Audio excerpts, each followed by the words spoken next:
বাংলাদেশের সঙ্গে সম্পর্ক আরও দৃঢ় করতে চায় ভারত। বাংলাদেশে নিযুক্ত ভারতীয় হাইকমিশনার প্রণয় ভার্মার সঙ্গে বৈঠক শেষে এমনটাই জানান বিএনপির মহাসচিব মির্জা ফখরুল ইসলাম আলমগীর। রবিবার বিকেলে রাজধানীর গুলশানে বিএনপি চেয়ারপারসনের কার্যালয়ে এই বৈঠক হয়। পরে ব্রিফিংয়ে মির্জা ফখরুল জানান, বাংলাদেশের রাজনৈতিক দলগুলোর সাথে সম্পর্ক উন্নয়নে কাজ করতে চায় ভারত, আর অন্তর্বর্তী সরকারের সাথে ব্যাপারেও ভারতের কথা হয়েছে। বাংলাদেশের পানি সমস্যা, সীমান্তে হত্যা বন্ধের বিষয়ে আলোচনা হয় বৈঠকে।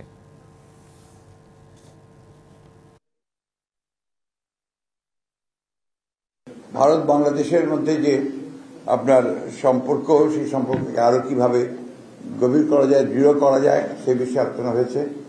আমাদের যে সমস্যাগুলো রয়েছে ভারতের সঙ্গে বাংলাদেশের, আমরা সেই বিষয়গুলো তুলে ধরেছি। তারা বলেছেন যে তারা এই বিষয়গুলো সজাগ এবং তারা চেষ্টা করছেন দ্রুততার সঙ্গে সেই সমস্যাগুলো কিভাবে সমাধান করা যায়। বাংলাদেশের সঙ্গে তারা সম্পর্ক আরো দৃঢ় করতে চান।